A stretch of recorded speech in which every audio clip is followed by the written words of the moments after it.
Okay, so let's try this. Let's see how this goes. Um, so welcome to the fifth episode of the Jess and Corey show. Um, Today is just me, myself, and I.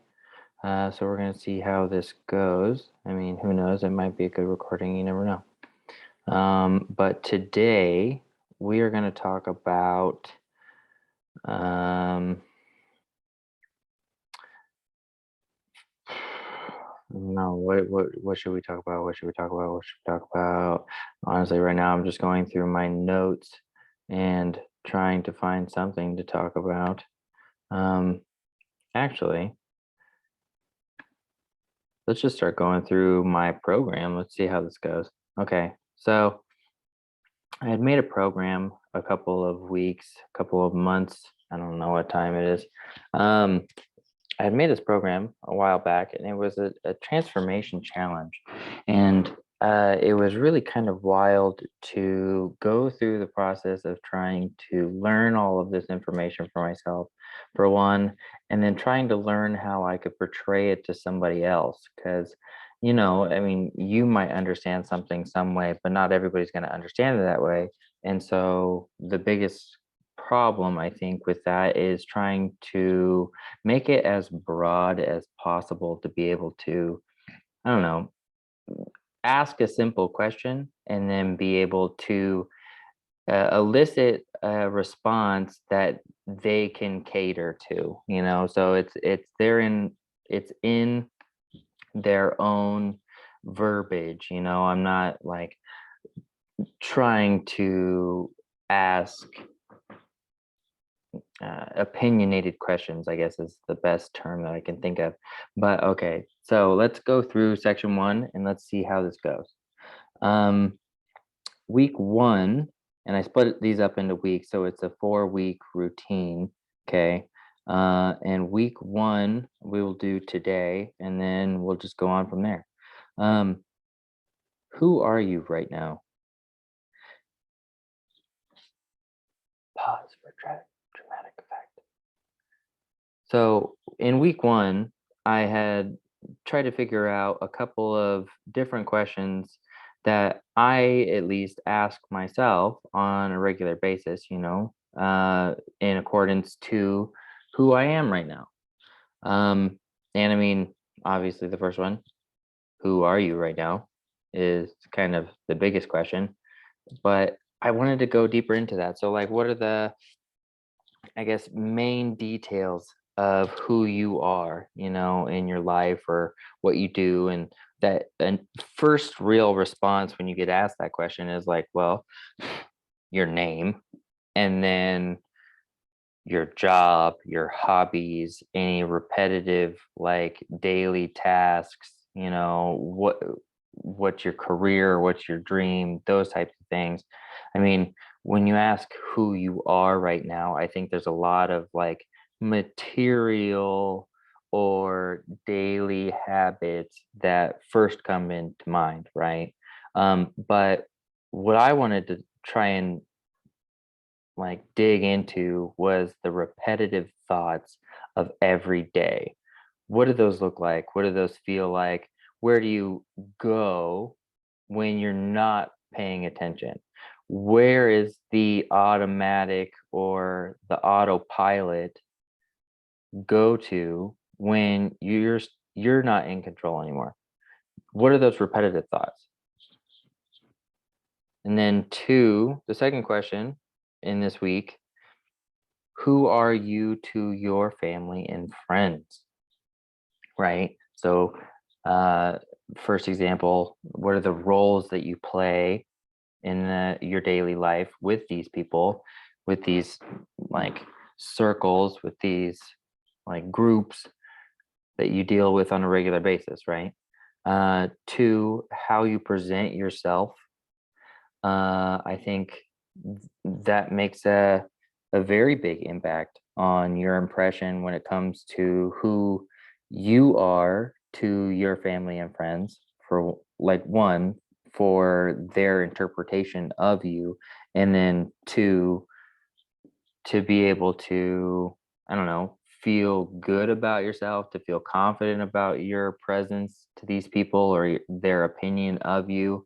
I mean, whether you think about that or not, that's probably a subconscious, you know, uh, not belief, but more of a, I don't know, trait or a subconscious thought that you're affecting your own like uh, image, I guess is the best word, right? And then example number three, what are the emotions you feel when you are with these people? Because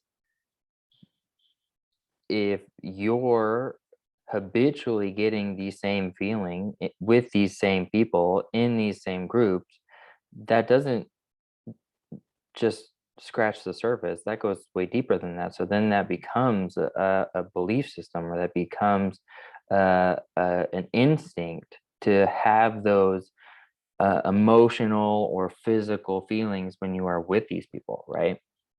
So be aware of that. Um, I mean, feel that. Have you ever felt that? Have you ever noticed how you feel when you are with different people, in different settings, because you can have a family life, you can have a work life, you can have a gym life, you can have, what insert here, but how you feel with those people really determine who you are in this moment. You know what I mean? Because you'd be worlds away from yourself, right? From one moment to the next, depending on who you're with and how they affect you. Question number three, what do you appreciate most about yourself? And pertaining to the overall question, who you are right now, I think what you appreciate about yourself and how you feel about yourself makes a very big difference on who you are in this moment, because your emotions are going to dictate your emotions about yourself are going to dictate how you feel or who you think you are at that moment.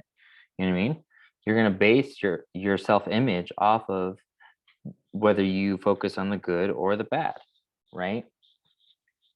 So, first example, when are you free? When do you feel free? When do you feel the most uh, freedom? That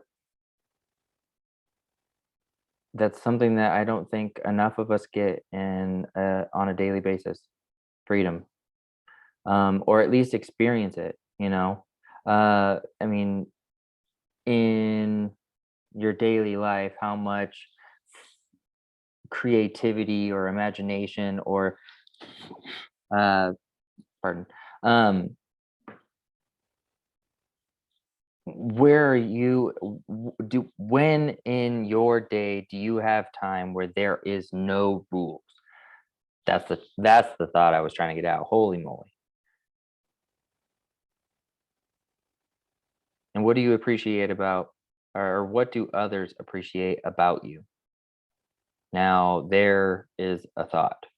Granted, you don't have to ask. You can just, I guess. But what you could also do is ask, and you never know. I mean, this might be a very emotional, or it could be a very opening, awakening process. If you ask somebody what they appreciate about you, for one, it's not just searching for compliments. Okay, so be easy on yourself. It's okay to ask this question. It's not like you're going to get bombarded. And unless you're a guy asking your guy friends, it depends on how good of friends you are with these people or who these people are. You already know the answer you're going to get from them, right? Whether it's good or bad, you already know. But as women, I mean, I can't even say.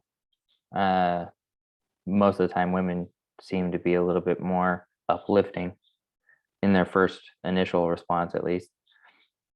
I mean, guys definitely, I feel like, care as much, but are harder on the communication, I suppose. But you never know. Everybody's different. Everybody has different friend groups. So that's kind of how it goes. You're just, you already kind of know how your friends are going to take that question. Example number 3 for question number 3, what do you say after I am? That is the biggest, one of the biggest things that you can notice in your daily life is start being aware of when you say I am. I am happy. I am always late. I am insert here. Just because I want to stop saying things that I am, right? Because when you say I am, you are speaking directly to your subconscious, right? Like this is a belief about yourself. And if you say something enough, that becomes who you are. Okay. So that one's a really big one. And who you are right now depends on what you say after I am. So that's a very important thing to pick out during the day. If you can recognize when you say I am and what you like automatically say after those, if you are saying it unconsciously, maybe be aware of that. Because it's very important when it comes to who you are right now, you know? So question number 4, this is the last question of this week. What do you find fun? I find going to the gym super fun. I find cooking extremely fun. I find playing with my dogs and my cats and going on a hike or snowboarding or something active with my significant other, Miss Jessica Nacarado. It's it's a it's a very big part of who you are right now. Because if you have a short list, it's going to be a hard uh, awakening to who you really are right now, right? Because if you've lost that connection with your inner child, or if you've lost that inner, I guess, freedom to your soul and in life, instead of just tying yourself down with these daily obligations and rules and regulations and yeses and nos, there's no creativity, there's no imagination. And like I said, everybody's different, so maybe you do, maybe you don't. If you have more, congratulations, you win. You're winning, because that's what you want. You want to be having more fun than less fun. That's the goal, right? And to figure this out, when you were a child, like 3 to 7 years old, what did you find the most fun? Because that's going to lead you to your happiness, joy, because the more you can connect with that inner child, 2, the things you enjoyed, just because those are things that you will most likely enjoy for the rest of your life, right? But trying to connect to that inner child is definitely going to help you be a better person in the right now, right? Whether you have trauma, you have wounds, you have these, I guess, subconscious beliefs about yourself or others or things because of that age, because things happen during that age. And that's what really controls how we look at life. The belief systems that we adopt and the I guess projection of our reality comes from the ages of 1 to 7, and that's how we shape pretty much the rest of our lives. For some, if you don't change it before 30, apparently you have these massive habitual routines that are very hard to break if you're not aware of them. And sometimes you're never aware of them. Sometimes they just go under the radar. It's just something you don't even notice, or something that you'll never find, you know? But what do you find fun as an adult also? because as we grow older, our tastes do change.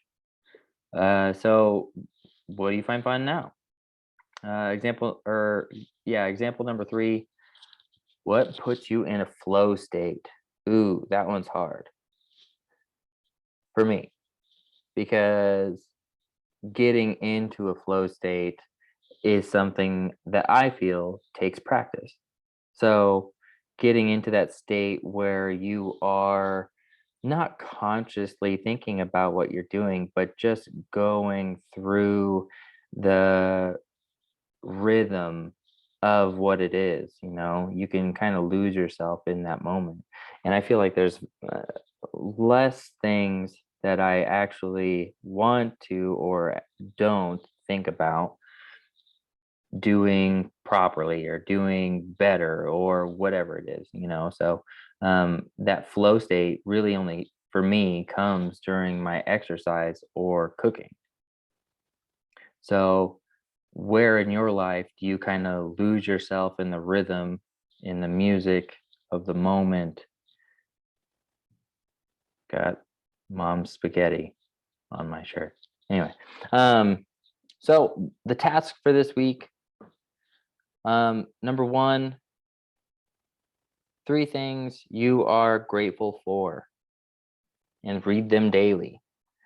The task for the week are really just things to really help you be more aware of who you are right now and eventually changing it, right? Into either something you want or to get rid of something you don't want, right?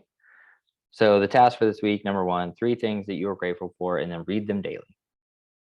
Okay, so just on like a sticky note or on a piece of paper, put it somewhere that you look at every single day, preferably right before or right after you wake up and then right before you go to bed. That's the best place that you could possibly put it because then, one, as soon as you wake up, you are the closest to your, was it theta brainwave state? And this is where you can actually entrain the subconscious. It's the most pliable, you're the most connected to your subconscious, right? So reading them first thing before you go to bed, and then or as soon as you wake up, and then before you go to bed, what it does is uh, it makes your brain work on it like a puzzle. So have you ever noticed when you're really excited about a car, you think about that car, it's a super fun car, I'd really like to have that car, and then as soon as you like think about it, as soon as you say it out loud, that car is everywhere. So what that is that is your so it's a system in your brain where I don't remember the terminology, but it's a system in your brain to where when you focus on one thing in particular, that thing becomes more prominent in your reality because you are looking for those types of things. Now, what you can do is you can try and train that process into recognizing the things that you want. And so you can start to see the opportunities for those things more prominent in your life, right? So, first thing before you go to bed, and first thing when you wake up in the morning. Number two, task for the week, 5 minutes of gratitude at the end of the day. Now, this one I figure just do while you're brushing your teeth before you go to bed. While you're brushing your teeth, sit there because it's just mindless. You got to do it every day. It's one of those just silly things, but think about it or make it purposeful, in that 2 minutes, which I mean, might be 2 minutes, might be shorter, whatever. But as long as it's longer than 17 seconds, dude, you'll be fine. I hope you're brushing your teeth longer than 17 seconds, but if you're not, just try and get to 17 seconds, okay? But right before you go to bed, brushing your teeth, like I said, it's like a puzzle for your brain. So while you sleep, you're going to try and solve that puzzle, and then you're going to entrain your brain to try and seek out those opportunities throughout the day. Task number 3. 3 life goals you've already completed. Now, this one was my favorite out of this day. And I think I have a lot of favorites in this. So because this was really fun for me. The reason I made them goals that you've already completed is because if you can, for one, it builds up your confidence. It's nice to think about what you've done. It's nice to think about how you've gone through life, the good times, whatever, just reminisce. That's always a beautiful thing. Number two, because you've already completed them, it's in the past tense, right? So it's getting you out of the I want this, I want this, I want this, I want this mindset. Like I want to be this, I want to be this, I want to be this. It's like I am this or I've done this, right? So if you can get into the mindset of I am, I don't want, because as soon as you say that you want something, it means that you don't have something, and then you're creating a separation from that thing, and then it will be impossible to ever reach that thing because you are constantly wanting it. If you are it, it's going to be the basics of manifestation, and then you're just going to attract that thing, whatever it is, you know.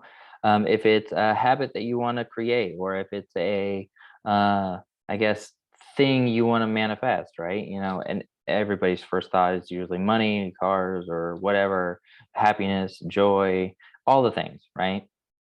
But it can be fucking anything. But get out of the mindset of I want, I want, I want, I want, because that means I don't have, I don't have, I don't have. Get into the mindset of I am, I am, I am. And then I've done, I've done, I've done. There you go. Heck yeah. You're already starting the process of changing your repetitive thoughts or your subconscious from what I want to be to what I am. And that's extremely important. Some of the topics that I have for this week were recognizing who you are right now and understanding that to change, you need to, number one, accept that it took the person you were to create the person you are today, right? So you're a makeup of what your younger self was manifesting, right? So you have to accept that. You have to accept that where you are right now is because of where you or what you were thinking about earlier. And two, to become a different person, you have to embody the role it takes to be that person, right? So I don't know, I'm trying to think of an awesome metaphor for that one, but I mean, just to, I mean, keep it going, to become a different person, you have to embody the role it takes to be that person. So like I said before, getting out of the thought process of I want to be, I want to be, I want to be, start being, and then you are I am, I am, I am. Right? Forgive and love, you know, and that encompasses a lot. Your traumas, bad habits, fears, and anxieties. Forgive and love. Honestly, that's probably going to be the hardest part about this whole process. You know, if you're anything like I am, you don't let things slide very often. One, I nobody can ever talk to me as bad as I talk to myself, and that is a very hard lesson that I have to try and control or be aware of and love. Because the only way to get rid of that, the only way to overcome that is to love it unconditionally. You have to love the good parts and the bad parts. This whole process needs to be loved. The whole uh, purpose is love. That's it. Next, manifestation and how it really works. I touched on manifestation just a little bit earlier, but in the basics of manifestation are not quite as simple as I want this, or the universe kind of wraps it up in a little present, drops it off on your doorstep like Amazon, and then you have this thing, right? For one, as soon as you start thinking about something that you want, it means to your body, I don't have. So I don't have this thing. And that means that there's a separation between me and this thing. And now I'll never get that thing because I don't have that thing. I don't have this thing, so I can't ever get this thing because I don't have this thing. That's a that's a thought process that you can ingrain into your neurological pathways that will actually start to manifest itself, and you will keep repeating this neurological pathway that's creating your reality on a daily basis, right? So if you are not separated from anything, for one, you don't have to try to get anything. It just comes to you, which is way easier, way less stressful, right? Instead of just like killing yourself trying to get to this thing, which in the end is never going to make you happy. It, anything that you're going after is never going to make you happy. Everything you need is already inside you. All the love, all the appreciation, all of the energy, or all of the, I guess, purpose to life is already inside of you. You already win. You already won. You're alive. For one, you get to experience this life. You won. Two, you're alive. And if you're listening to this, you're doing a hell of a lot better than a lot of people, which is awesome. Well done. And three, I'm guessing you're breathing while you're doing this. I mean, I hope so. I hope you haven't held your breath this long, because that's got to be really hard. Two, I want to know how you held your breath that long. So next one, you are vibration, an electrical being, not a physical being. Now this one is a lot deeper than that. This one is a little bit more complicated than just you are an electrical being, not a physical being. This touches on quantum physics a little bit. This touches on the, I guess, basis of your atomical structure. What are atoms made of? What have you, I mean, if you know the answer to that question, bravo. If you don't worry, because I didn't know for a very long time.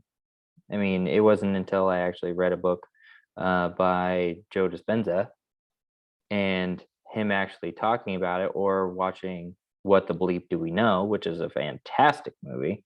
I'm not a math, I'm not a science guy.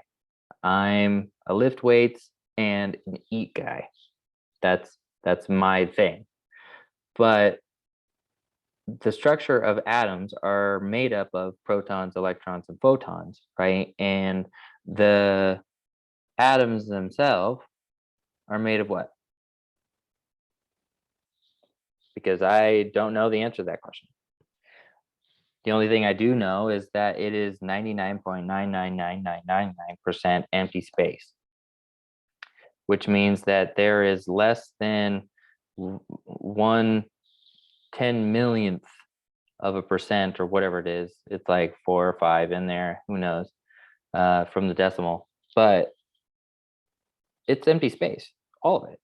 Every atom that you can imagine that this reality is made up of is empty space, because the electron that is circling around the nucleus of the atom is just the most minuscule.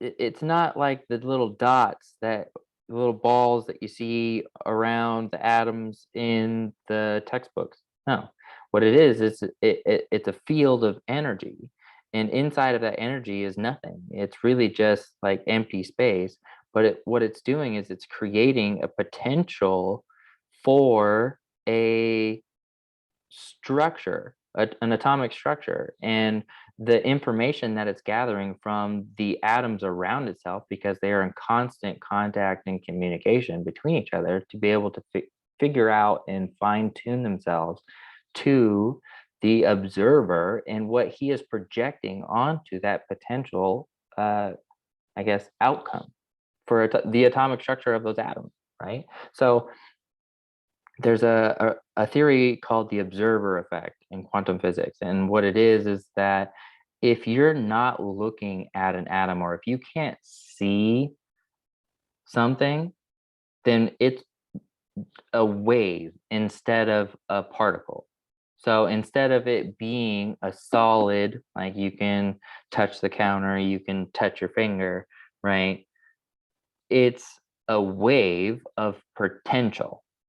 In the experiment, what they did was they shot a particle or atom through a slit in a, I don't know, maybe it was a wall, onto a piece of, I guess, who knows what the material it was made out of, but onto this backboard, right, behind the slit or the slitted wall. So as they were shooting this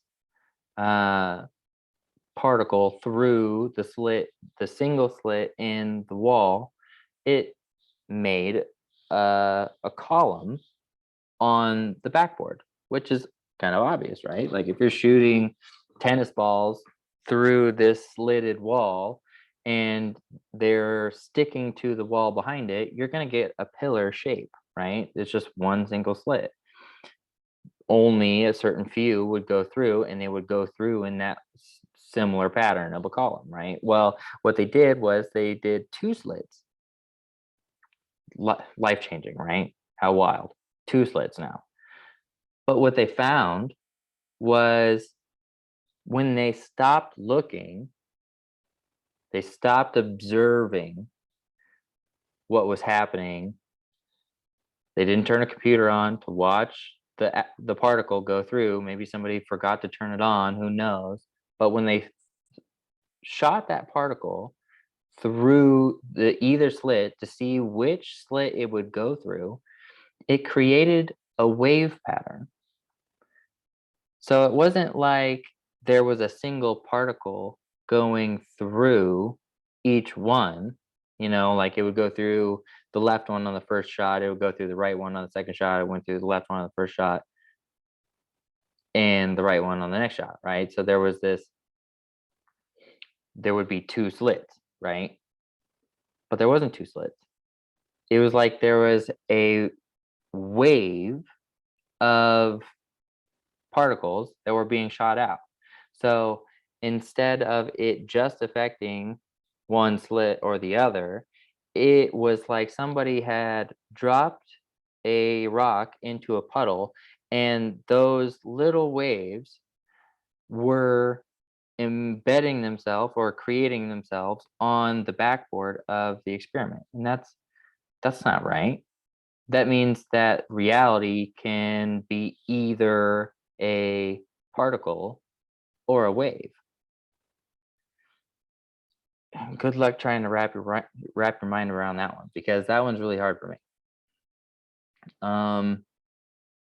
But what it really means is anything that you're not looking at is a pure potential, and where you are right now determines the potential reality that you're gonna create the next time you open your eyes, right? So the more you constantly are aware of who you are in the present moment, the better you will become at controlling it, right?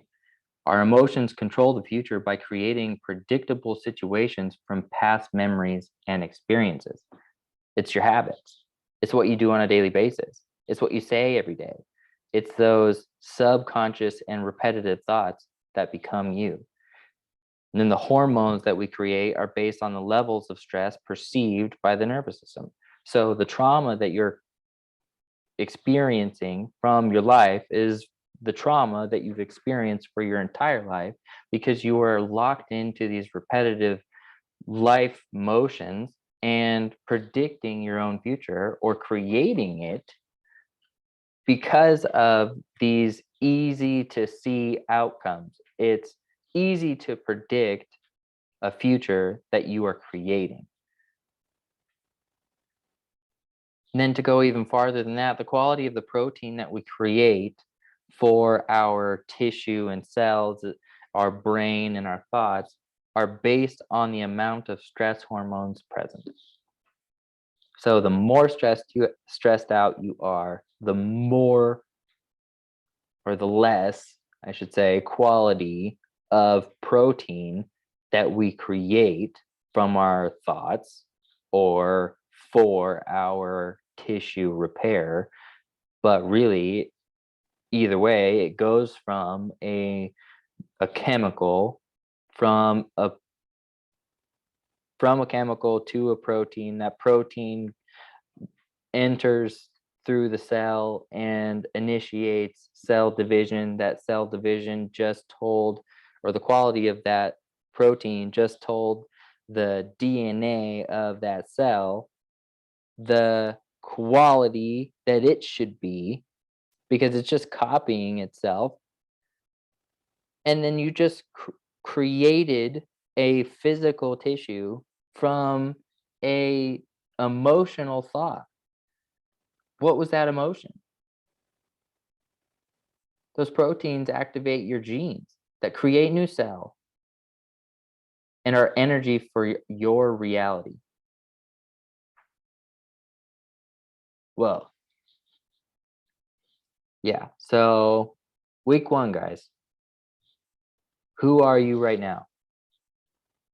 This is a big question, and I think it's a question that we don't ask enough. I don't think we question it enough. So good luck. Write some things down. Question some stuff, right? Love you all, and I'll see you tomorrow.